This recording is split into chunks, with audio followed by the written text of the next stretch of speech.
This presentation is about maker education, and I'll be discussing common language, current trends and reforms, and telling a little bit of a story about how we got here today from my perspective.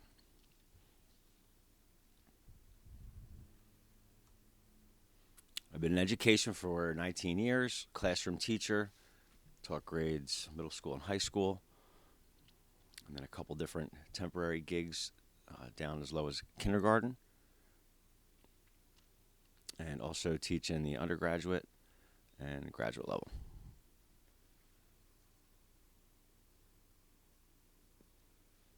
When I think about programs in schools and how makerspace could fit in, to me, program components, of which here's a bunch, are all things that can be leveraged and to bring synergy to the overall program. And making takes place in education all over the place, in informal environments, formal environments, clubs, curriculars, co-curriculars. When I think of pedagogy, I think of curriculum instruction and assessment in the bottom left. And even though this first course is developing a maker mindset, this provides a little bit of a lay of the land for everybody coming from different content areas to get a perspective about what's going on across K to 12, even up into 16 plus.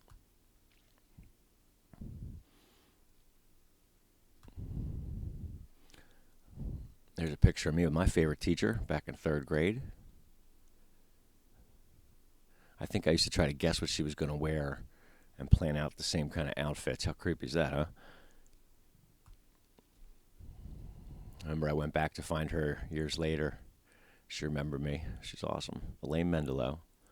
And I told her I was going to be working with a gifted camp, and she said, I think it's a little bit different, this camp you're going to be working at, than the program that was available at your school growing up. And boy, was she right. When I got to this gifted camp one day, I was working with students on the first day, and there was a 7-year-old who did Algebra 2. There was an 11-year-old, or I'm sorry, a 13-year-old who had written 11 novels, and 4 of them were languages that she made up. You know, wow, that was some serious gifted.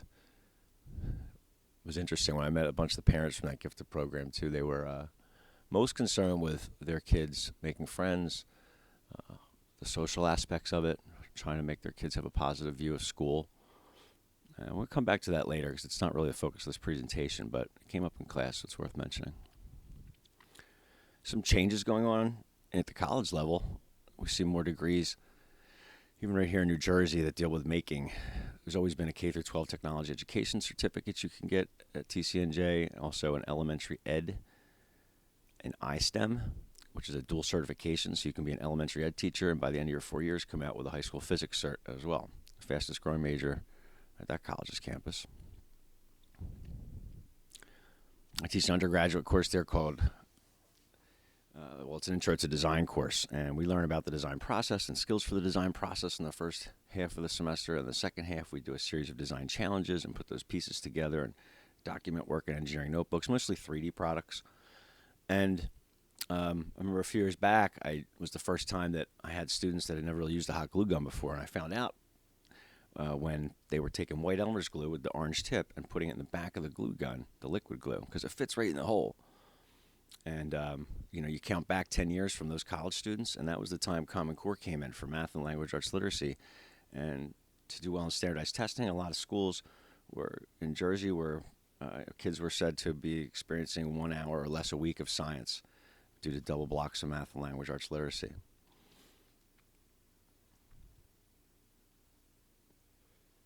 Since then, over the last few years, I've seen that change as many more students come up into college, having had STEM cycle classes in middle school, or at least maybe some intro to STEM elective in high school, or tech ed elective. So the pendulum's swinging back in that direction. And of course, we have this graduate certificate in maker education here at Rutgers University.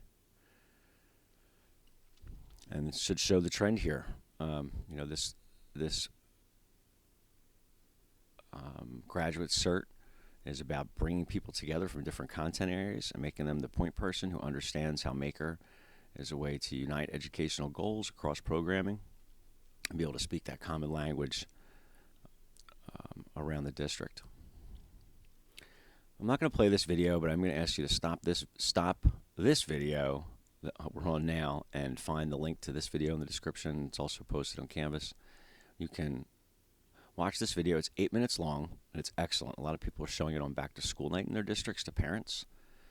But it sends a great message about how the Ivy Leagues are roundly rejecting 65% of perfect SAT scoring applicants from college, right? Why? Because if you have enough time and money, you can practice the SATs over and over, so you're going to get a great score. And you could take 13 of the 36 AP exams before your senior year. And these things are showing your ability to study for a test and obtain knowledge. They don't necessarily move up into that creativity aspect of Bloom's pyramid, which is what these colleges are saying they're now looking for. So take a look at that video, and we'll discuss that briefly in class. And also the idea of how this radius of play could relate back to project-based learning or maker environments. All right, so hopefully you watched that video with Chris and John Baggiano. Maybe you got a giggle out of that Lego example. And I wonder if it makes you think about how, with that Lego example, maybe schools have been conditioning kids to feel like they want to be right, get the right answer. If you raise your hand and you're wrong, that might discourage you from raising your hand more and taking risks or being wrong. And we could see here from the MIT light bulb problem, if you stop and watch this video in the description or up on Canvas, I'll make a few comments about that when you come back. So stop the video. That one's just a couple minutes long. All right, hopefully you've got a chance to watch that. And what does this tell you? You could take up to Calculus 97 or however high calculus goes. But reaching advanced levels of content areas like that doesn't necessarily put you in a position where you're going to understand the basics. And what was really interesting in there was, you get a battery and a bulb, and you need two wires. One on the left coming off the positive side of the battery, touching the bulb. The other one coming off the negative side of the battery and touching the bulb. And they gave those kids that exact set of materials minus one wire. And something like 7 out of 10 students graduating from MIT and Harvard from engineering school that, back then in the 90s could not light up the light bulb. And if you understood the fundamentals of electricity, you would simply touch the light bulb to the battery for the fact that there wasn't a wire there to bridge that gap. All right, moving on. Graduates of This is Bloom's pyramid. Bloom was a educational psychologist from the 70s. And this pyramid, he points out that when you're learning in a classroom, you're demonstrating what you know, that the level of cognitive rigor increases from the bottom to the top. So if I'm studying all week for a test, chapters from the book, and trying to give that back on a test, I might be at that lowest level of cognitive rigor to remember things. As we move up, we get up into things like apply, analyze, evaluate. I could tell you information. It's one thing. What if I have inquiry, an inquiry technique, right? Some way for you to discover information on your own, right? Like the scientific method. Starts with a question. There's something I don't know or understand. I want to learn more. From that question, I can form a hypothesis and use the scientific method to run an experiment and arrive at some fact about the natural world. It would be a form of convergent thinking, right? Maybe deductive reasoning. And what we're saying is, as you move up the rung, you get up to with the scientific method, it's like, I could tell you things fall at 9.8 meters per second squared to reach terminal velocity, or I could give you the scientific method so you could have your own procedures that you could apply, looking at Bloom's, to work us up into the for an inquiry technique like that. And we're saying that education does not just end with inquiry, that we can go up into create, right? So think about making is creating. But as a teacher, you might think, well, if I got to write lesson plan objectives and I got to do something in this domain, right, of creativity, How am I going to measure and assess that? That might be fuzzy or subjective. I remember that was a concern back when I was in college in the late 90s, early 2000s. But of course, there must be a way around that, right? And there is. Talk about how you're creating technology, whether it's something 3D you can hold in your hand, like something that comes out of a plastic printer, or maybe you came up with a TV show or a new diet and exercise plan. They could both be solutions to a problem. New diet and exercise plan could be a solution to somebody with a high heart rate. And a new TV show, in this example, was a solution that a Gifted Association of America came up with, along with one of their members, Dr. Walter O'Brien, one of the highest IQs in the world. He's got a company that goes out and solves problems with a genius who works with a nanny. And the genius has a high IQ and the nanny has a high EQ. This is a real company. You could tell that the guy on the left, the founder, the actor that plays him, they don't look that they look a little bit different. But but what's cool about this was the problem was that in the gifted community for kids, what was the biggest issue facing that community? They identified it was depression and suicide, and they responded by creating a solution to that problem. If they could make a TV show that could connect with this population and get it syndicated around the country, they have a better chance of reaching that group and affecting the problem. So just thought that was a cool example. Here's some terminology for you.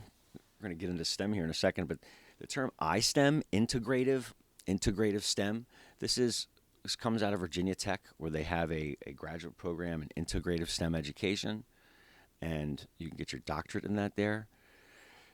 And to them, the term iSTEM means that you have to do the work in multiple content areas to create things.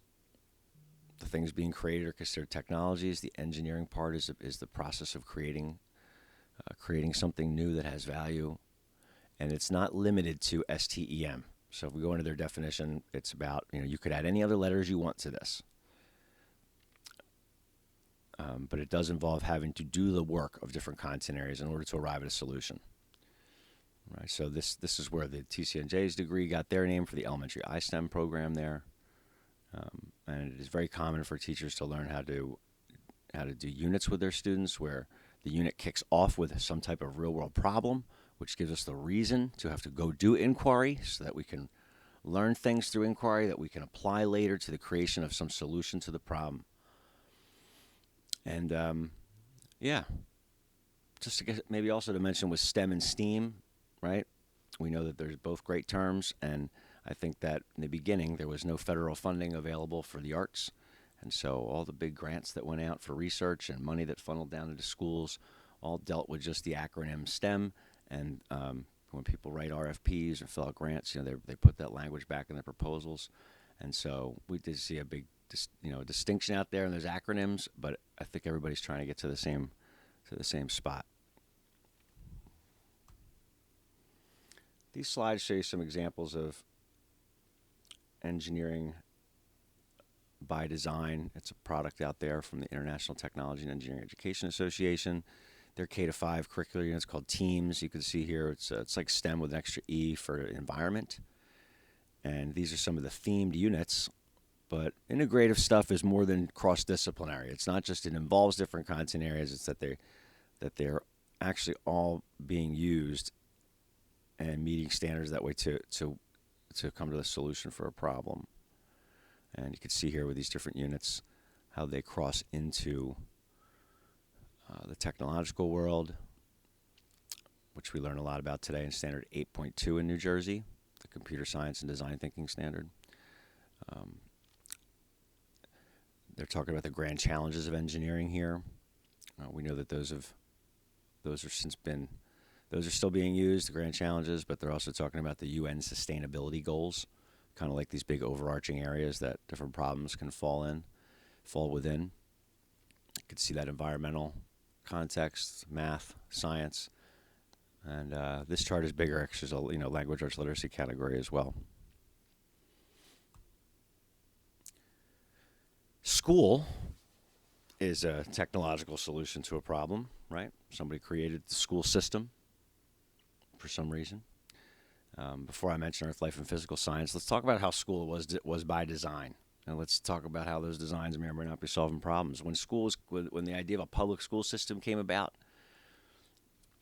the Civil War had just ended. Hundreds of thousands of people were granted land across the U.S., and this land could help the U.S. turn into a robust economy if we could get farming going and agriculture and get products sold. But general public, lack of reading, writing, and arithmetic. So the Committee of 10 at Harvard University in 1898 finally established a list of subjects that could be taught in a public school. The list of subjects they listed out there included things like Earth, Life, and Physical Science. In fact, technology was on the original list that the Committee of 10 wanted to see taught in public schools. But when they discussed technology, it wasn't about computers. It was about things that people create or make. Techne, the Greek for to craft or to build. So the study of techne, the study of things people are creating to solve problems. At that time, if you're on a farm, you would have had a tractor. You would have had a light bulb. That was some high tech. They wanted school to be a place where you could learn about things that you couldn't learn about at home. And so that's kind of interesting, right? That Committee of 10, they came up with Earth, Life, and Physical Science. So, and why did they pick those and put them in that order? That's how I took science in school. I mean, I know they do physics first now, but when I was learning about science, it was in this order: biology, earth science, and then there'd be a biology class, and then physics. And you think there's some great reason why it's in that order. You got to learn about the one before you can build knowledge on that and move into the next area. In reality, they picked it like that because it was in alphabetical order on the list, right? What's crazy is when you see next-gen science standards now, they say, hey, you can learn about these different content areas together because the cross-cutting concepts connect them.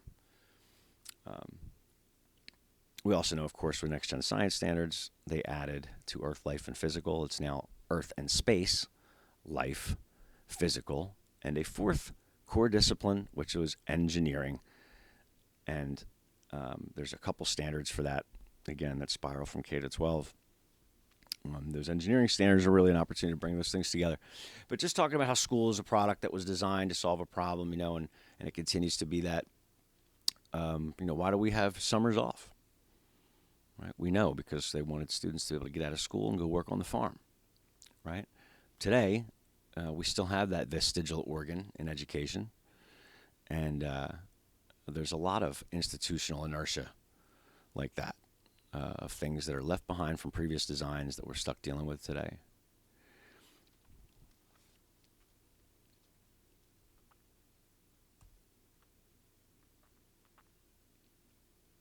A big complaint about STEM in general is that it's taught in silos, that everything's taught separately.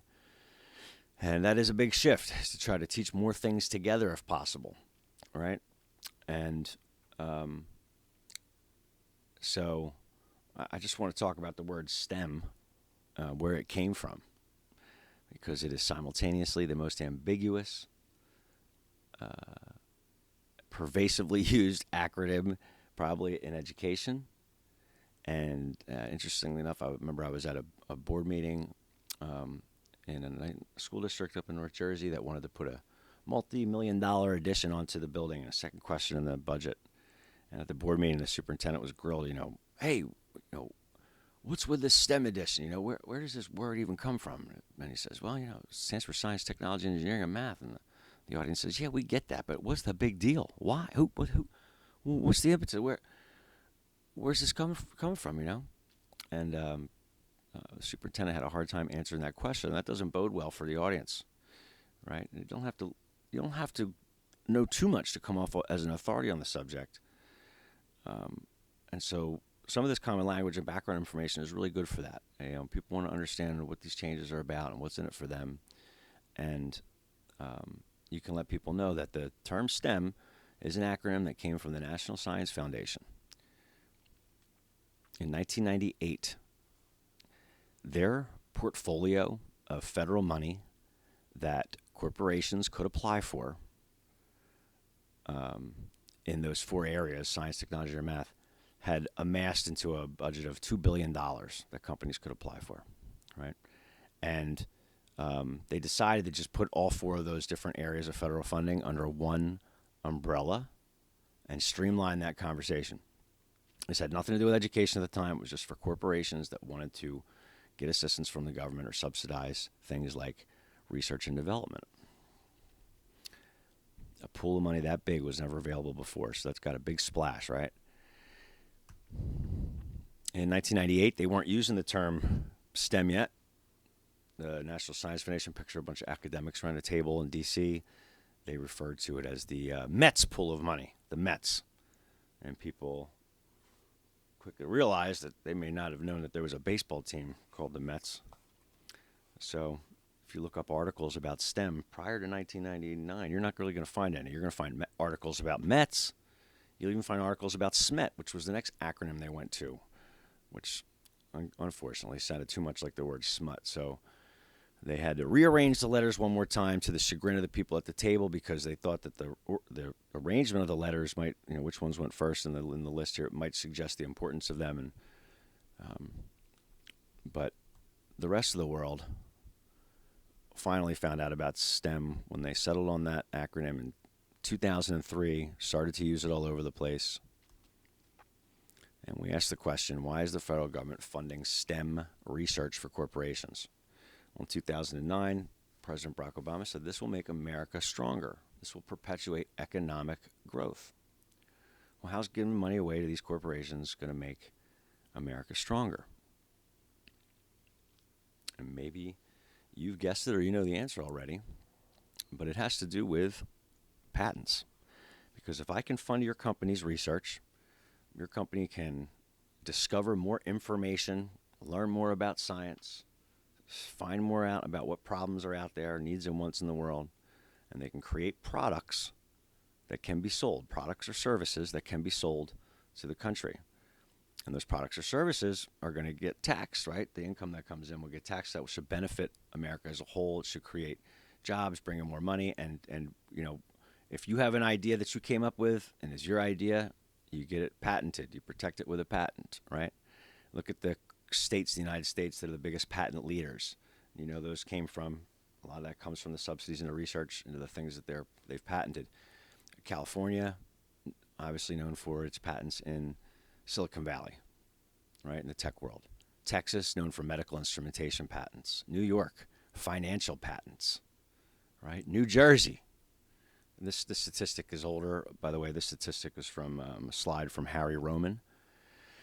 And New Jersey, pharmaceuticals.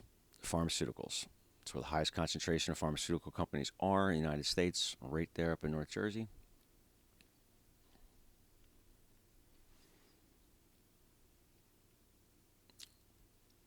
And patents are a big deal. Another slide credit for Harry Roman. Gosh, this is old now. April 2012, $5 trillion of the U.S. economy deals with intellectual property patents. Represents millions of jobs, tons of money.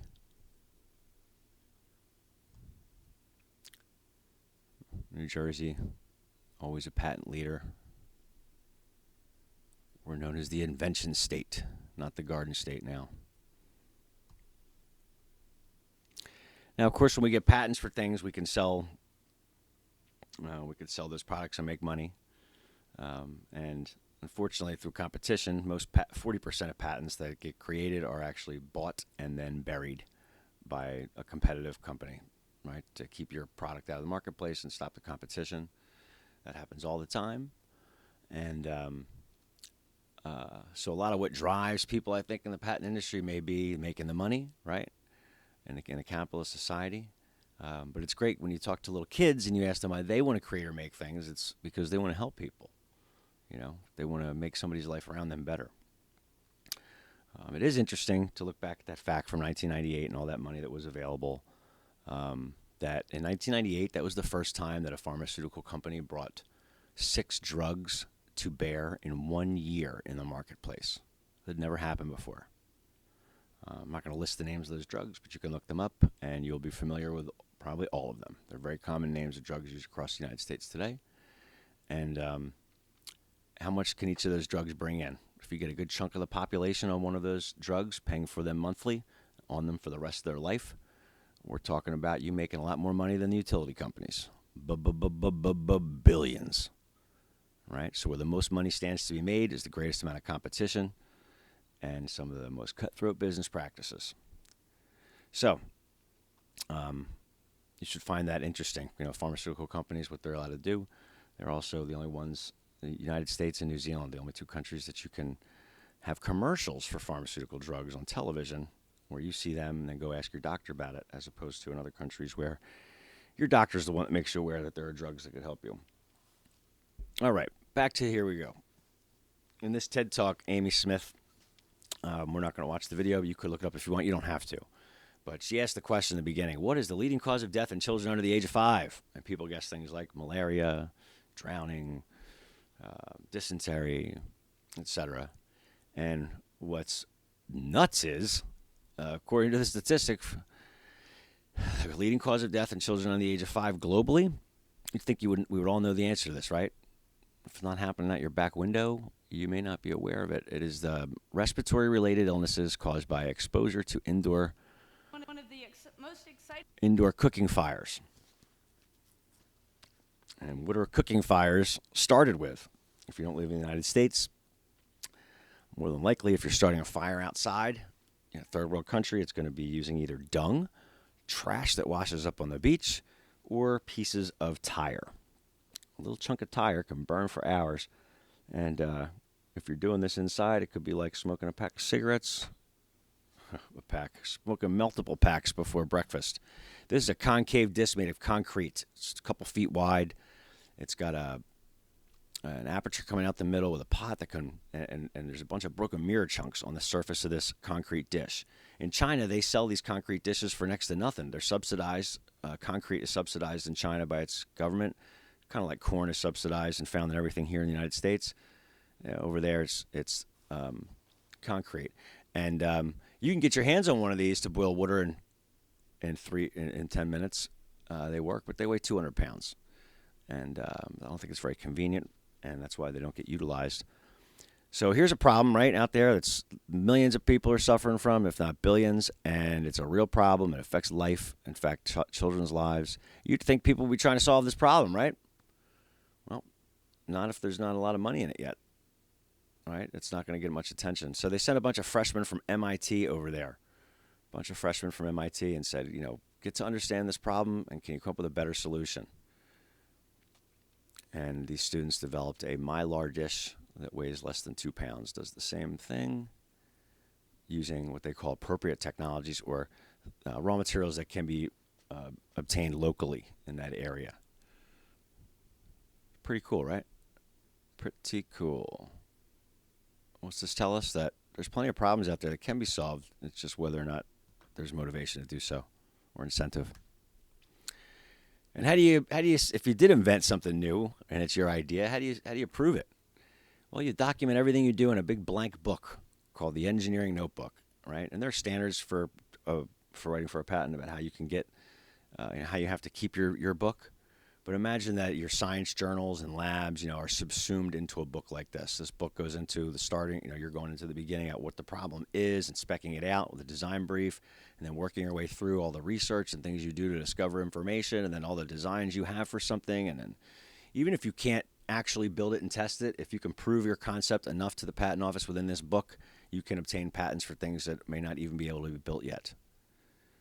And very litigious process, right? If you're going to defend your patent in court, you're going to bring a lot of lawyers with you. Patent attorneys are some of the highest paid attorneys probably in the world.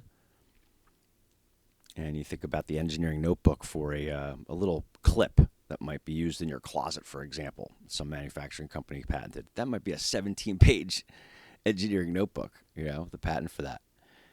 When you think about a drug like OxyContin, okay, those are thousands of page-long engineering notebooks that they show up to in court with thousands of lawyers, literally, to defend their case. And why? Because patents like that are going to make money off a large portion of the population over and over and over again every month. And if it's not paid for by you, it's paid for by your insurance company.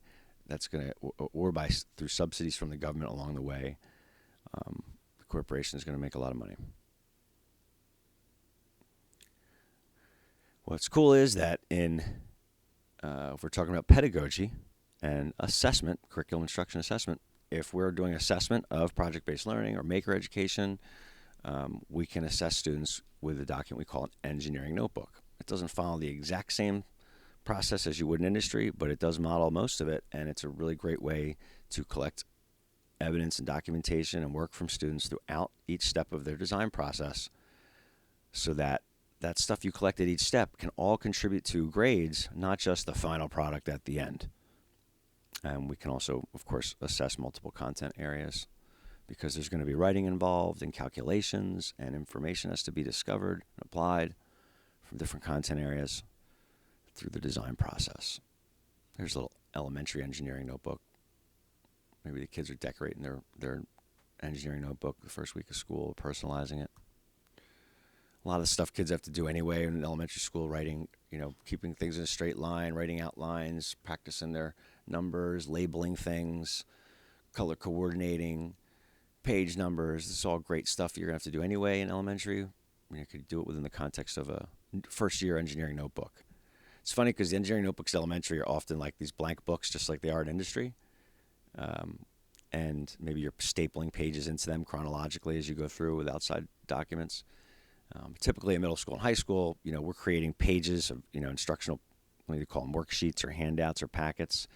But you may be creating the writing prompt or the spot to draw a picture or the little vocabulary box that's going to go next to the space where students are going to get to argue from evidence, make sure they use these vocab words or what have you, so that all of these documents collected together, even if you don't hand them out some 30-page notebook at the beginning of the week, but if you collect all that work in a row and put it in a chronological order, we call that the engineering notebook.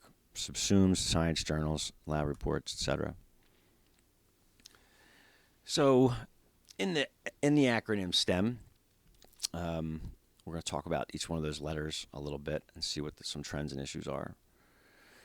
I remember the word technology came into schools, finally made it into schools in the 80s when computers were coming into the school through a computer teacher or the librarian, media specialist, and educational technology is basically what it was, right? Tools. Computers come into the school, we're typing. These are things that are going to help with education. Educational technology, we also study that in the standards. In standard 8.2, there's information. Am I misspeaking? Forget which one. There's information in standard 8 about students being able to do, computer literacy, internet literacy, storing and retrieving information, being a digital citizen, being on the internet, using different types of software. That's educational technology. Flip those two words around, and we have technology education, the study of technologies in general. Technologies cross all areas and complexities, anything people create to solve a problem, from a piece of paper to a pencil, all the way up to a satellite. These are technologies. And so Standard 8.2, design thinking, establishes a really nice basis for the standards and practices that you would want the whole school to engage in. And that's why Standard 8.2 is sometimes taught by a computer teacher, sometimes it's covered by the STEM teacher, sometimes the whole district takes the initiative, which will be great, to map that they're addressing Standard 8.2 across the school in different content areas.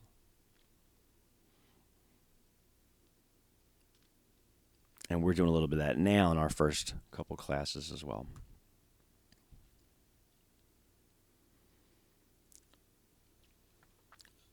I'm going to put a link to this video in the Canvas as well, and a link to it on YouTube. It's for humor. It's for humor's sake, all right? And the video had some foul language in it.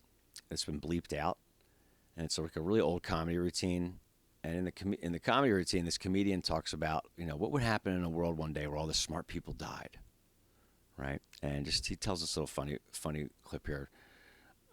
If you want to go watch that video, you can. Just know, again, that there was some offensive language in it that's been bleeped out. And humor aside, I want to see if we can extract some real meaning out of that.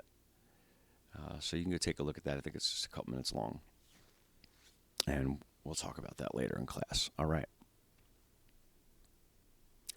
Okay, did you get a chance to watch that video? I remember back in 2006, the housing market crash was happening, and I was running around my apartment trying to find ways to save energy. I realized that my toilet is flushed with water that's been treated with 13 rounds of chlorine, only to dump it right back down the toilet. How come in 100 years, there's only a few counties in the whole country that have said, hey, if you got gray water coming from the sink or from the dishwasher or from the laundry machine, you could have a system that collects that, lightly filters it, and uses that to flush the toilet, right? Yeah. Instead of flushing 30% of your water bill down the toilet every year. Maybe it could be reused. These are problems we're walking around with right inside of our own homes, and we may not even be aware that there are problems there. I was told at that time that my truck that was getting 12 miles to the gallon was the most fuel-efficient vehicle that the U.S. could produce, right? What happened in just a year or two of pressure after that? We get 80-mile-per-gallon hybrids, right? So the lack of technological literacy in our world is problematic. It's problematic because people don't understand the very basics of so much of the technology that's around them everywhere. And so, what Standard 8.2 also tries to get. It's called design thinking and computer science, but it is about technological literacy.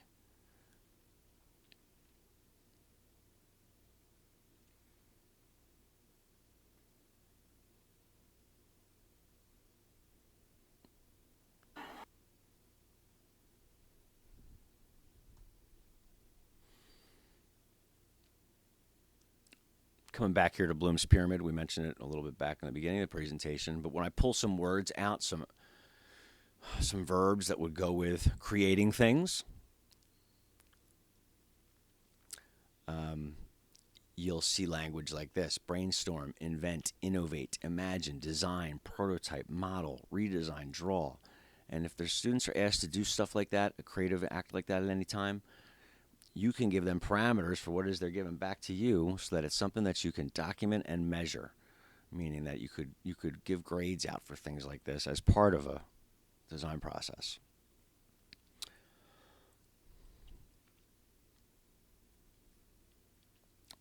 When you look at project-based learning, we mentioned a lot, there's robotics, sure. Where does robotics fall into this list of 7 different or 6 different areas of the human design world, right? The natural world, science, the human design world, technology. Things that are constructed that stay in one place, that don't get shipped out, whether it's a bridge or a house or an earthquake-proof structure. We're talking about construction. Manufacturing design challenges, things like rapid prototyping equipment, CAD/CAM, 3D printers, assembly lines, mass production, when we make something and we ship it elsewhere. That's manufacturing. How about, and by the way, with these 7 areas, I say there's 6, but the last one, biotech, is separate into medical and agricultural, so there's your 7. But this is a nice way to think about organizing projects in curriculum. Some people like to do it by, career theme or which field of engineering are you. But I kind of like the way that the human design world can be organized into these 6 or 7 areas, meaning that there's no problem that exists that doesn't align best with one area here. And there's special information about technologies that are out there and the types of systems that are used in these different areas. And of course, there's overlap. So if you're doing robotics, I could see how that could be a power and energy thing. I could see how robotics, if you're programming the robots, you're doing communication information. If the robots are moving around, I can see how that's transportation. And if something with them is mass produced or they're part of some mass production operation, then it's manufacturing. CO2 race cars, right? Balloon-powered vehicles, transportation. Communication, information. This could be programming. It could be a class in desktop publishing. It could be working with satellites or billboards or making stamps. Power and energy. You might think a little of wind-powered turbines. And biotech, we think of maybe prostheses. That's a very popular theme in design challenges that would fall into that medical. And on the agricultural side, we have things like hydroponics and aquaponics and If you look at biotechnology, just for regular definition, all it talks about is like recombinant DNA, you know. But biotech, what's that? We're taking living things, bio, and when we merge them with human design things, technology, we have biotech. All right.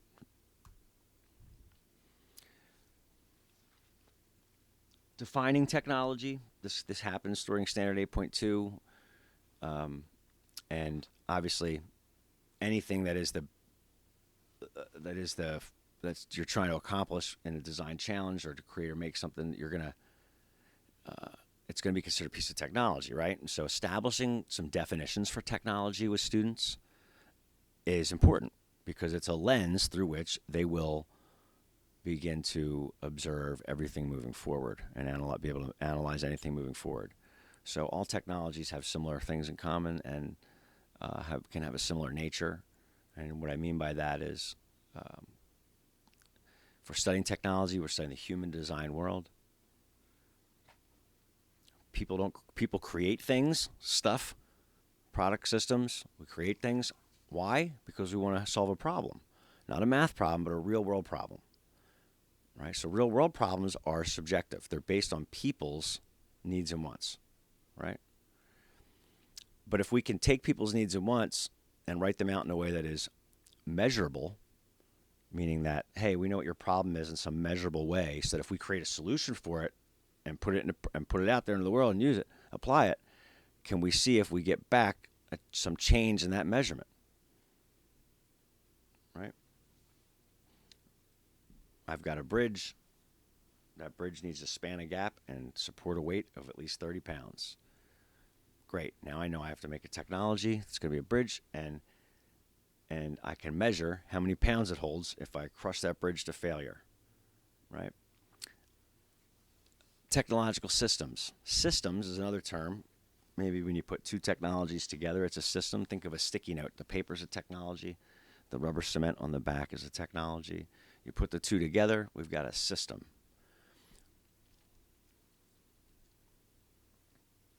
A systems model also often has a feedback mechanism at the end. You can think about that in terms of maybe the acceleration system in my vehicle, right? I press the gas pedal, there's my input. The process, gas mixes with oxygen and is blown up inside that combustion engine. And that explosion pushes the cylinder, the piston back down in the cylinder, and the output is motion in the transmission that makes the car go forward. Input, process, output. My feedback mechanism might be my speedometer, right? Speedometer. If we're solving a problem nobody's ever solved before, then I guess we're creating an invention. If some technology already exists, but we're going to redesign some part of it, quote unquote, to improve it, and again, that's a subjective word. It just means to meet somebody else's new needs or wants. Then we have an innovation, right? Another I there, iteration. It's often referred to as the people that are making rapid design changes over time, or maybe you go completely through the design process, and at the end, when you redesign something, now you've got a whole new technology with a whole new set of problems, and you can go right back into the design loop and continue on. It's neat. Some design challenges, like a bridge, right? You design the whole thing, and at the end, you crush the bridge. Testing occurs immediately in one shot. But if you're building a hydroponic system, you're going to have to sit that out there in the light for a month and take measurements and make observations and record data over that entire month as the thing's growing. And as you're getting that data back, maybe you're making little changes to this thing over the course of an entire month. That testing process takes longer, and it could involve many iterations over time. And again, you'll find things related to this in Standard 8.2. Problems are relative to people's needs and wants. So when we do curriculum with kids, we try to work on problems that would be relevant to their lives, right? Their locker, their classroom, helping people like their friends and family. All problems have stakeholders or an audience. We could call it a demographic, some group that we can define as having specific needs and wants. We could also say that problems are opportunities When we say a problem is open-ended, we mean design challenge, right? Where we know the requirement is to X, Y, Z, and anybody can meet that requirement, and their projects can look different, but their projects will have all used the same, have all had access to the same supplies, let's say, and tools, and so any number of combinations of working with those supplies and tools, your constraints, could still lead to a product that solves the problem, even if your product looks different than mine. That's what we mean by open-ended. It means that there's not just one right answer. We'll see the words again, constraints and criteria, and sometimes we'll see the word limitations instead of constraints, or instead of criteria, the word we'll be using requirements, right? So constraints are the things that we're limited by or bound by during the design process, and criteria are, you say, hey, a successful solution to this problem will meet the following criteria. It will hold at least 30 pounds before it breaks. It will, whatever. Requirements for a solution. The more requirements you have in a design challenge, the more opportunities kids get to have to explore information and design something, right? Sometimes people will say, hey, you don't want to put too many requirements in your design challenge because then it'll pigeonhole what the kids are doing and it'll make it more narrow. No. The more requirements there are, the more invitations there are to have to engage in inquiry, to learn different things, and the more things kids get to design into a solution.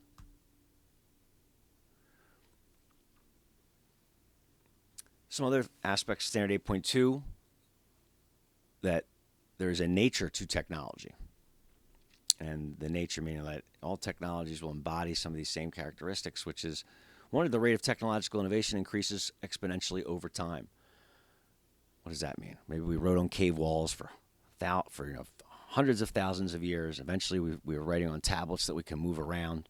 Those tablets were heavy, so just for a few thousand years, we were writing on papyrus, River Nile reed paper, and then now just for a few hundred years, we're using pencils, and tens of years we're using pens, and you can see that the rate of change is exponentially increasing over time.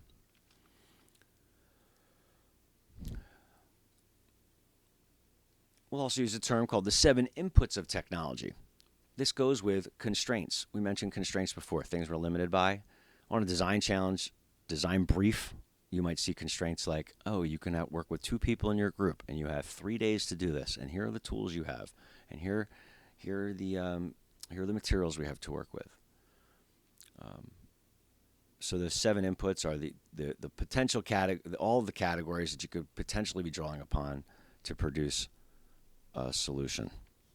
And you know what? Tools and machines should be bumped down to another bullet. I got to fix that. What's a solution? What is a technological solution? Well, these are all pictures of 3D products you can hold in your hand.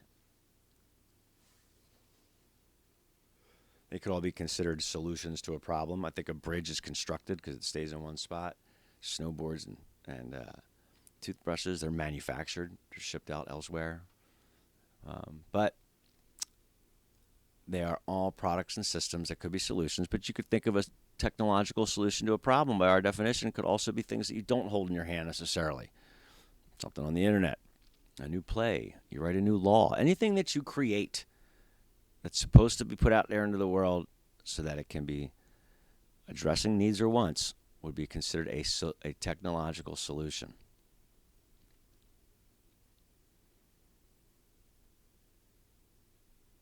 So yes, a new diet and exercise plan would be considered a technology by our definition. All technologies can be analyzed, right? We're going to test our technology at some point in the design process. All technologies can be analyzed in terms of how their creation, how the creation of the technology, the use of the technology, and its application are affecting people, the environment around us, the world, and any aspect of society that you could think of, and the duration of that technology's life cycle, right? We can think about how every technology has benefits and trade-offs. We looked at our phone stands like that, our origami device stands. It's technology. There's benefits and trade-offs. We pointed out how those are subjective. What one person thinks is a benefit might be seen as a trade-off to somebody else. But when we do something like I'm going to keep using this poor example of a bridge. If you're creating a bridge, it's gonna perform some way. So do you have to write about how you think it's going to perform? Hypothesize how you think it's going to do in the testing environment, whatever the tests are. And after the testing, or before and after, can we try to predict or document these 4 different outcomes? Yes, technologies don't just have benefits or trade-offs or pros and cons. That splits into another level of complexity, where we can look at a chart like this, like a 4-way chart. And so every technology will have its intended and desirable outcome. That's usually the main goal. I bought some pesticide from a big box store, from like a Home Depot. I bought some pesticide, and my intended desirable outcome is that it's going to kill the pests in my backyard.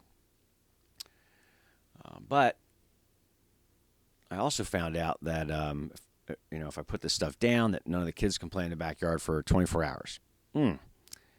Well, I know that. It says it on the box, so that's intended. I know that's going to happen, but it is undesirable, right? Because they can't be outside having fun. But hey, look at this. My neighbor's kids, I can't stand them. They can't come over here and play for 24 hours either, if that's the case. And look at that. I get a break from those jerks. That's an unintended but desirable outcome in the bottom left. But what if there was some fine print on the box and I didn't have my glasses on? I didn't get to read all the way down there. And I didn't find out till after the fact that you weren't supposed to put this stuff down, this pesticide, if it was going to rain. I didn't realize that. So it rained after I put it down, and it killed the little fish in my koi pond. I don't have a koi pond, but for the example, that would be an unintended, undesirable outcome. And you could take any technology and analyze it in terms of these 4 outcomes that have to simultaneously exist on anything, on how it's affected people, on the environment, on any aspect of society, whether it's the economy or the government or the politics or the culture or the religions, And so now we're starting to see how real world problems that have real stakeholders in them that take place in real locations can create, become the basis for kicking off design challenges where, let's say that are more complex. Want to crush a bridge? Oh, who has the best load to weight ratio? You have the strongest bridge. Cool. But what if there's other aspects to this problem? Where the bridge has to be made of certain types of materials nearby, or something about just other things that you could be designing for, because there's other needs and wants besides, it just has to hold a lot of weight, because real world problems have a variety of needs and wants.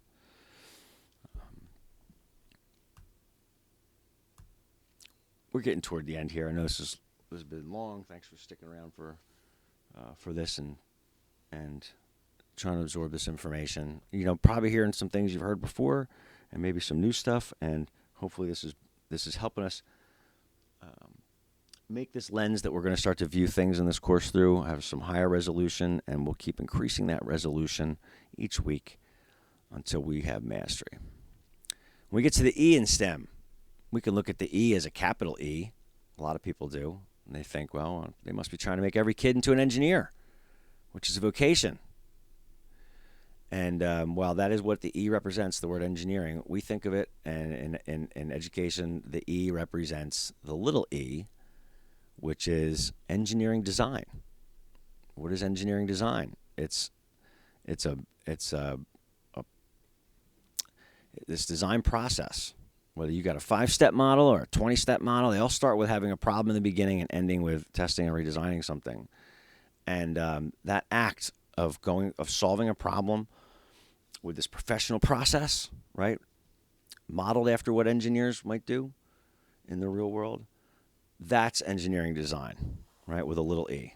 So we're talking about curriculum that takes place in the real world context, instruction where it's not just the teacher in front of the room, but instruction occurs by the teacher who facilitates the design process for students, and assessment.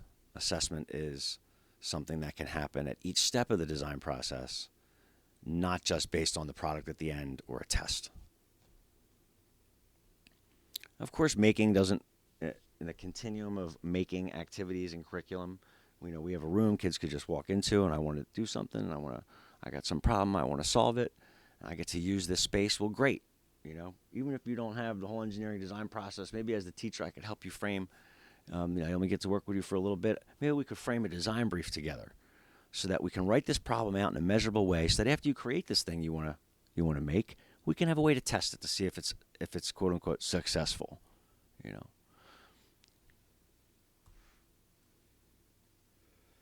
I said there's different design process models. Engineering is elementary. Some great curriculum for little kids. They use a 5-step model because kids have 5 fingers: ask, imagine, plan, create, improve. Now those bubbles could also be broken out into a larger model. And whatever the model is you go with, you just want to try to get the whole school using the same thing in the beginning, right? By the time kids get up into middle school and high school, they should start to have the wherewithal to see different models, but still understand how they accomplish the same things.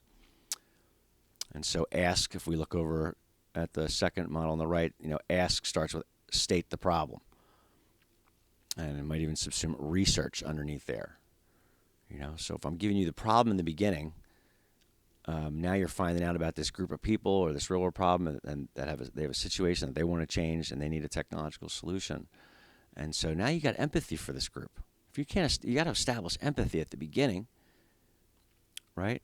And because now, if we've established empathy, you're hooked. Now you really want to engage in the inquiry that happens when the teacher's teaching, or when you're doing investigations, or when you're cycling through stations and doing labs, or you're on a field trip, whatever form of inquiry we want to call it. Now we're learning this stuff, knowing that we better pay attention, because we're going to be able to take the stuff we're learning and we're going to have to use it to solve a problem. How do you get empathy at the beginning of a design project? How do you get someone to have empathy for these other people they're going to help? Just simply reading a paragraph on a design brief, maybe that'll suffice for a one class period or 2 class period activity, but something that's going to go on for a couple days in a classroom warrants really introducing students to that problem, so that they have empathy. So, I might have a prosthetics design challenge, and there's a background paragraph on this design brief that talks about the problems that people may face if they're missing an appendage and need a prosthetic device, or they need something that could help them. How better could you get empathy than to spend a day with that person and walk a mile in their shoes? Let's say it's for a prosthetic arm. Maybe we have to get parents' consent to tie your arm behind your back for part of the day every day, and you got to keep a journal about the new difficulties and challenges you encounter in your life, being someone who doesn't have an arm. That's just an example, but I think you get where I'm going with it. Slide credit: Vincent Walensik, Montclair State University, technology and engineering professor, design professor. He made this slide up I saw years ago when I was in college. I loved it. And he was saying, what's the difference between inquiry and engineering design? Or let's say the scientific method versus engineering design. And without looking at the whole slide, the point he's going to make is that inquiry you can do by itself. You could do inquiry as a standalone activity. But that you can't do engineering design, work through a design process. You can't go through that whole process without doing some inquiry. Now, we know typically inquiry is driven by a question, right? Students might see a phenomenon, not be sure what they're seeing, how to make sense of it, so it gives them a question, right? Like elephant toothpaste. The teacher mixes a cup of this and a cup of that, and when they mix them, those 2 cups turn into this big long snake that looks like it's made of 50 cups worth of liquid. How's that possible? How could 2 turn into 50? Discrepant event. That's a phenomenon, which might lead me to ask the question, how could that happen? That would be what drives the inquiry, right? So that's going to still happen in engineering design. We're still going to have questions about things, but at the very beginning, we're going to have a real problem, a technological problem that requires a technological solution. So I can ask the question, what is water made from? And I can use the scientific method to arrive at a fact about the natural world. But if somebody has a question, and I'm going to turn this word from question to it is a state as a problem. How can water be moved uphill? That's a design challenge, and there's going to be requirements for how much water has to be moved uphill and how quickly, and there's going to be constraints for what resources I can use, what materials I can use, what tools I can use, right? So we can see how something like how can water be moved uphill is a driving problem, which would require us later in the design process to do some inquiry to do some inquiry, to investigate the materials, to investigate this hill, so we can make a good solution.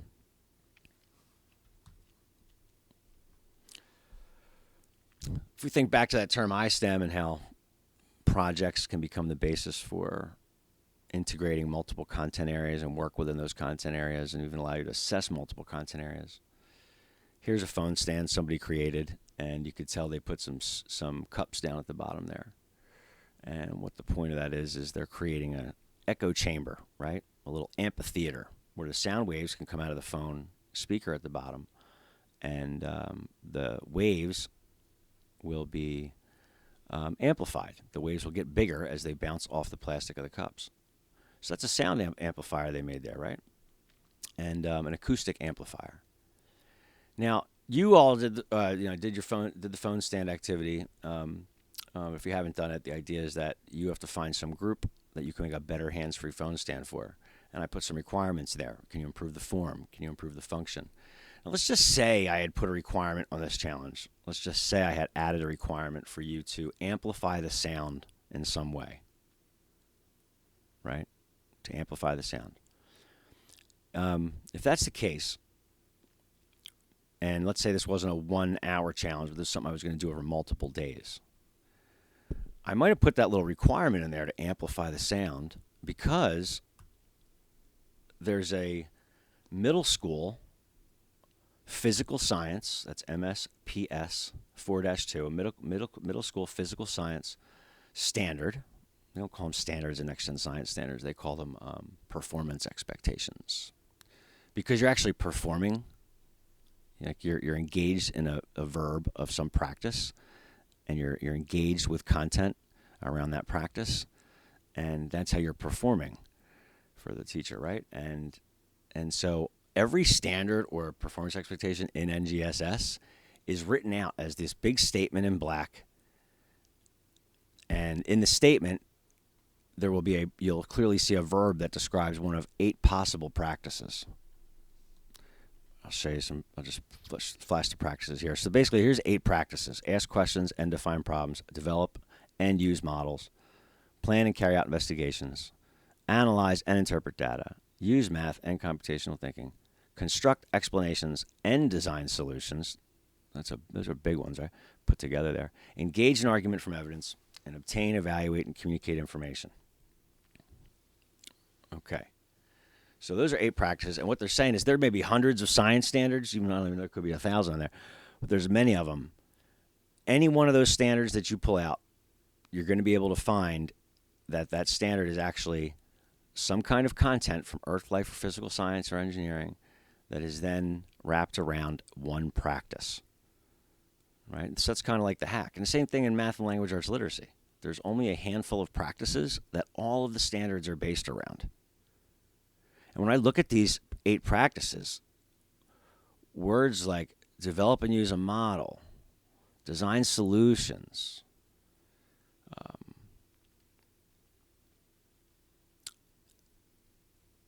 those are create, make invitations, So we see some inquiry verbs here and some create, make verbs.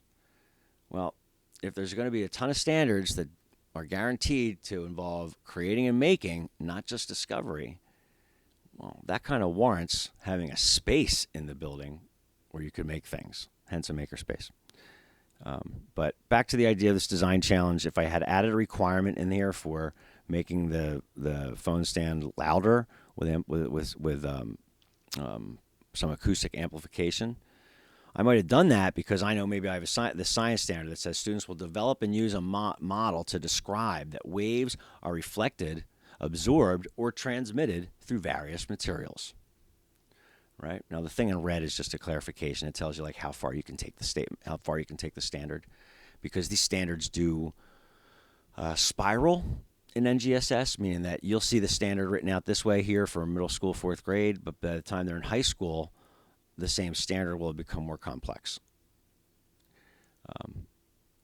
And so if this is one of the standards, develop and use a model, well, that's great. It says here with waves, you could teach them with light waves, sound waves, or water, right? It doesn't matter which form of a wave. You're saying all waves will have the same the same properties.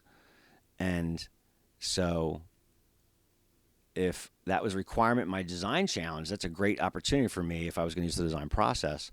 After we've given the design brief, now we're going to that quote-unquote research step, continuing on with the ask step. Now I might have to have a lab in science class where my teacher gives me a whole bunch of different materials and sheets of materials, and I hold them up in front of my face, and I go 1 inch from the material, and I see if I can feel the vibrations coming back onto my face because the sound waves are being reflected. Or maybe I don't feel anything because I'm holding a soft piece of felt in front of me, and the waves are absorbed by the felt. Well, that investigation could lead me to a conclusion about which materials reflect waves and which ones absorb them. And so when I get to the part where I get to design my phone stand and build it, if I'm saying, hey, here's my acoustic amplifier idea and here's the materials I made it out of, I might have to write an argument from evidence saying, hey, in the lab I did earlier a couple of days ago, I learned this about these materials, and that's the reasoning why I've used that material to make this amplifier, right? So we could see how different standards could be worked in as, you can create requirements and design challenges, which are then going to force kids to have to engage with that content from that standard through a certain type of practice to help them discover the information that they would need to understand and then apply later to the solution of a problem. When I built a bridge in physics class when I was in high school, we built a bridge. Most kids' parents built it for them. You just showed up with the bridge, right? No plan, no brainstorming, just got points for showing up with the bridge, and whoever had the strongest bridge, the greatest load-to-weight ratio, got the most points, and it was over. Really what should have happened in that unit was there should have been a bunch of a design brief on how we're going to have to get to do this bridge later, and then, hey, let's jump into research, and we're gonna do all these labs on structures and forces and compression and torsion and tension and shear. And then when I build the bridge, every part of my drawing would have to be backed up with some claims, evidence, and reasoning. Oh, man, how great is it to actually take everything they do in language arts literacy, claims, evidence, reasoning, and do it within the context of a design challenge where you're arguing from evidence for the design decisions you make based on what you say you've learned previously. Right? Awesome. That's the way it should be there. And if you want to look at NGSS and you take any one of these performance expectations, by bundling them, by putting multiple standards together in a unit, we can hit different standards along the way. If you open up a standard, you could find its evidence statement, which is where NGSS tells you, hey, this black and white table, this is the stuff you'd be getting back from kids that would show the evidence that they met the standard. And so this might be a stretch explaining this stuff now. We'll get into this not in this course, but in the next course, where we'll be talking about curriculum and maybe developing curriculum. What it looks like to create engineering notebooks where you're giving kids a place to write or draw or put information or in their engineering notebooks. So you create the type of prompt that's going to allow you to get back the evidence from students that will show they met a standard at that step of the design process.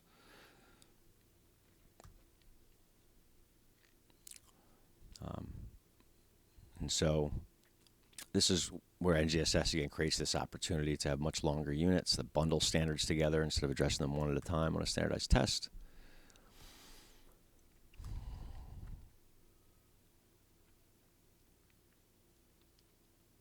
When I think about the Leprechaun challenge, it's a real popular one.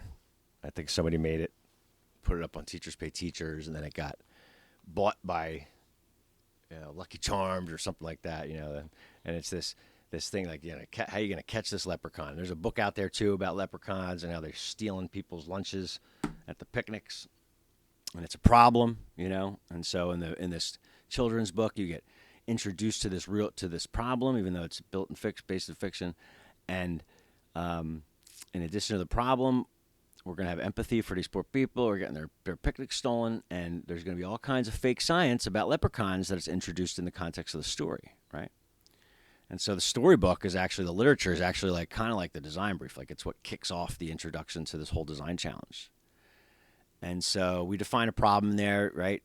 they're stealing the if you look at number 1 here, they're stealing our picnics and lunches, and we're asking questions about, well, how do we catch a leprechaun? What are leprechauns like?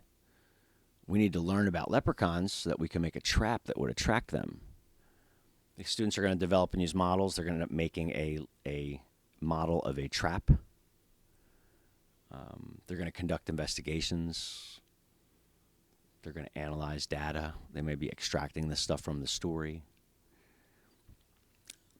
Leprechauns are this tall in the story, so they're going to have to figure out how much material they're going to need to make an opening in their trap that's just big enough for the leprechaun to get in, but not big enough for these other animals in the story to mistakenly get caught in the trap. They're going to have explanations for each part of their trap's design and why they put certain leaves in there that smell like stuff they know leprechauns like from the story. They're going to argue for why they think that this trap is going to work and how it's going to solve the problem. And then they might even test this out. They might test it out. The teacher will have some way to test the trap. Does it hold a leprechaun? Does it seem to have things in it that would attract the leprechaun?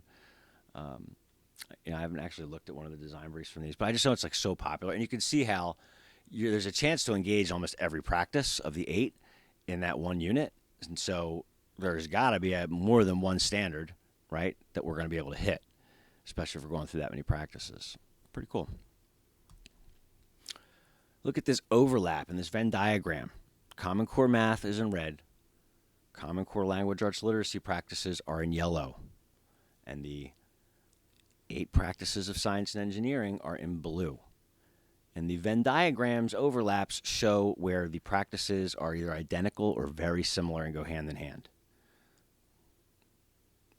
What does this tell us? This tells us that what's more important to schools now in these 3 content areas than students knowing the content, at least in terms of performance on a standardized test, is whether or not they understand the practice that they're being engaged in and how to behave and act in the act of that practice.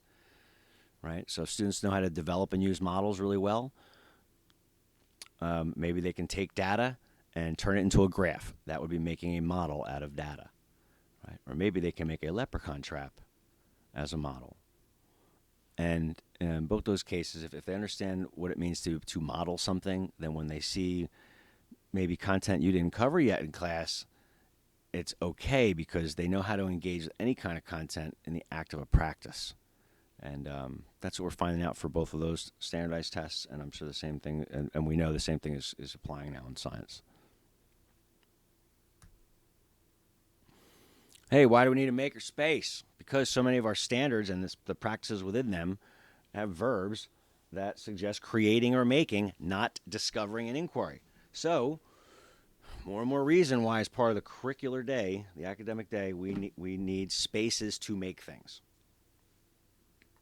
In industry, out in the world, maker spaces, were popularized, Make Magazine, all this stuff, the maker movement, by people sharing resources within a community, in a building maybe.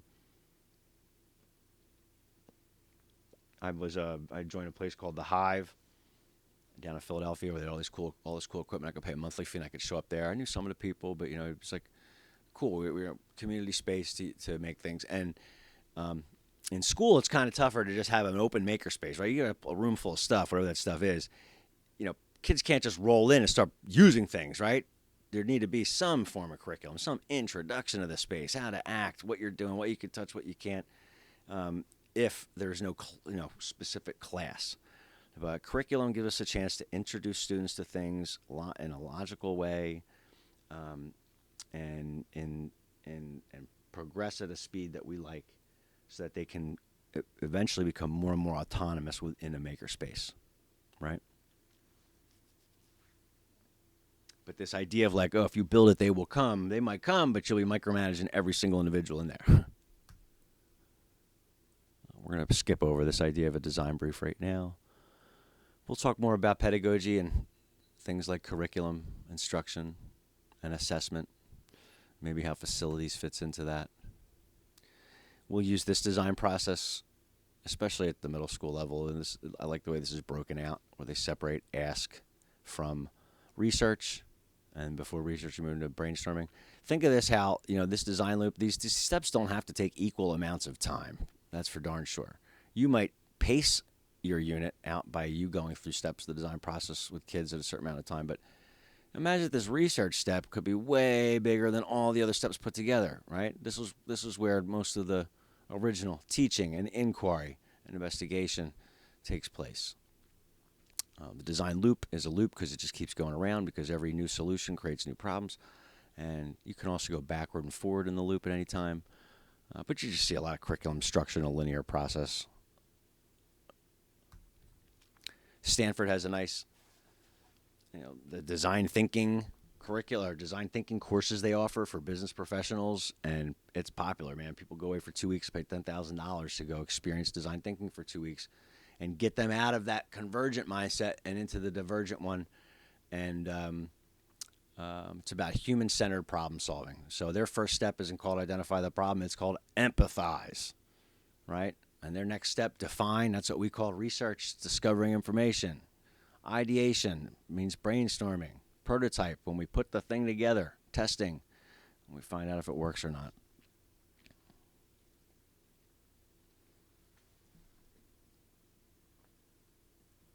How do you give kids the analogy that they can understand for the design process? You gotta get dressed up for school, right? You don't want to come to school freezing because it's too cold out. You don't want to come to school in an outfit that doesn't make you feel comfortable. And so when you wake up in the morning, you might do a little bit of research. You might open your window, stick your head out the window. If you could see your breath, right? You might know you need to put on a warmer shirt that day. Maybe you do some ideation. You stand in front of the mirror and you try different clothes on. You send them to your friends. How do I look in this? What do you think? Brainstorming. I had lots of ideas for this outfit I'm going to wear. And then finally I got this prototype. I put this outfit on. Oh, maybe back at that define a research step. Maybe I was on the internet browsing around. Maybe I went to the mall. Maybe I talked to my friends. Maybe I got inspiration from other clothes out there. Maybe the problem is I need something I can wear that's going to work for gym, but also let me not smell too much by the time I get to science class. And then the test. We go outside. Am I cold or not? Did that other person have the same outfit on as me?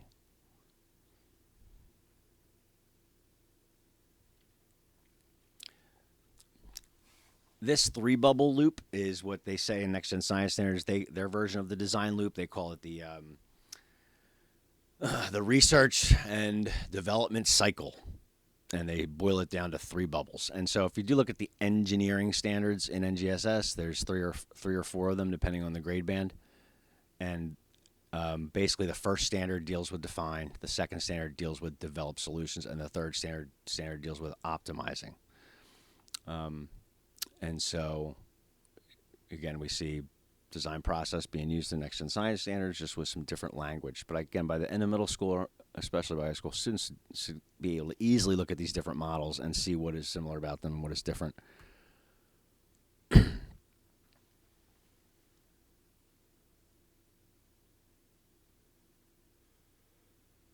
These are all steps of a longer design process, like one I might use in high school. Think about that bridge I did in a physics class that we treated like it was a lab, basically. We got a sheet, an instruction sheet, but it was called a lab sheet. It wasn't called a design brief. It should have been a design brief, and it should have stated the problem in some real world context, and not just there's a gap and you got to fill it and hold a certain amount of weight. And then we were given. And by the way, we did this at the end of the unit in physics on forces. So we learned all about this stuff without any reason why we were learning it for weeks. And then at the very end of the unit, we did this culminating design challenge or culminating project-based learning activity. Why not just kick it off with the design brief at the beginning of the unit so students can have empathy for something before we get into all of the other learning? But I could see, he was trying to model it after a lab. So he even put procedures instead of the design process. It was procedures. And there was no brainstorming, no generation of alternate solutions, no picking the best solution, arguing from evidence for it with a rationale and writing. We should have done that. We should have been getting points for all these things along the way and having check-ins. We would have been developing a blueprint or a orthographic drawing of our bridge in top, front, and side view. We would have had to produce it in class, but he didn't want to waste the class time. I'm sure it was his thought process. And for the testing, all we did was cross the bridge and see who had the best load-to-weight ratio. We should have had to have tested it and collected more than just that quantitative data. We could collect qualitative data, record the bridge and play it back in slow motion, and stand up there with the whiteboard marker like John Madden and draw arrows on there about where you see things moving, how you think the forces are going through your structure. What did you hear? What did you see? People predicting what's going to happen based on what they think and arguing for that prediction before they actually test. This could all have been occurring and as a way for us to build knowledge and meet the standards. And at the end, we should have had a chance to redesign the bridge based on what we saw happen during everybody else's testing. We should have had to make sense of that, evaluate the testing data, analyze it, so that I may not have time to rebuild the whole bridge at the end of the unit, but at least I'm going to redesign my bridge, and in all the changes I'm making to that design, I'm arguing from evidence based on what I learned during the testing process. That's a complete, comprehensive unit, right? That's some best practices for curriculum that uses the real world, instruction that's facilitated with the design process, and assessment that is not just on the final product, but is awarded points and informed throughout the entire process. Now, when it comes to doing design challenges, these are, we call these more sustained forms of inquiry and design, things that last multiple days. You just had to do this phone stand challenge where it's like Apollo 13 style. Here's your stuff on the table, go. See what you come up with. And those types of design challenges where there's no design process, we're calling those design thinking activities. They're exercises that get you used to this different form of thinking where you're going to have to be okay with failure and take risks and be creative. And so more in the beginning of this course, we're going to do some more with design thinking. But I hope that this presentation helped frame some things out for you about the landscape of K-12 and where maker education can start to fit in as a way to unite educational goals. We brought up a lot of common language. These are those UN sustainability goals that are being put out by the Fed right now. And we could kind of look at these and say, if we have a design challenge that has a theme or a problem in an area that deals with one of these 17 problem areas, then we're helping to meet the UN's sustainability goals. And baked into this are things like social emotional learning and citizenry. So you can rest assured that if there's grants available that would support curriculum and instruction in any of these areas.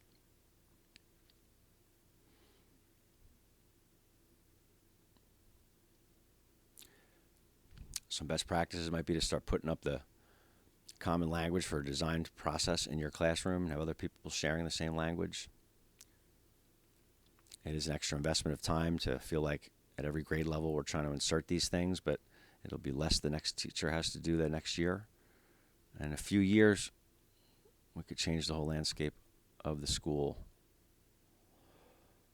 More about integrative stuff with these standards. So here's a page from Next Gen Science Standards. They read like radio instructions. It's insanity. But at in the middle of the document, they get the blue, the orange, and the green column. They explain the 3 dimensions or the 3 parts that any standard would have in them. So each standard is going to be based around one of the 8 practices. That's in blue. It's going to be built around one of 4 core disciplinary ideas, whether it's physical science, earth science, life science, or engineering. And then it's going to have a cross-cutting concept. Well, there's 7 cross-cutting concepts, 6 of them. They're not brought up as much in NGSS, but cross-cutting concepts are things like patterns, cause and effect, scale and proportion, flow of energy through a system, systems thinking. And those are ways that we are able to make sense of the world around us and build knowledge. Oh, I always see these big clouds that turn gray right before it rains. Well, that's a pattern, right? Or so cross-cutting concepts can also be a way to relate what's going on from one area like physical science to another area like life science. So one cross-cutting concepts of systems, right? We could be looking at a technology. An electric circuit is going to have systems with input, process, and output. And the human body is also made of systems where one thing connects to the next. And so cross-cutting concepts are opportunities to be able to connect what's going on in one content area to another content area. And at the very bottom, we see that every page in Next-Gen Science Standards has language arts and math Common Core standards and practices that would align with or correspond with what's going on with science. They also have stuff in there from social studies and from a couple different areas, but typically you'll see down there math and writing and reading.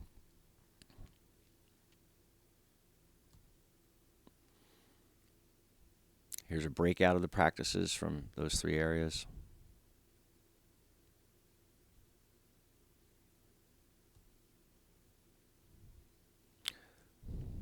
And I've gone on long enough for today, so I'm going to cut it right now. And thank you so much for your time. If you didn't watch the videos that are down in the description, video description here, or embedded with this video on Canvas, please watch them. It'll take an extra couple minutes of your time, but it'll definitely come up in discussion in class. So thanks again, and I hope everybody has a wonderful day. Take care now. Bye-bye.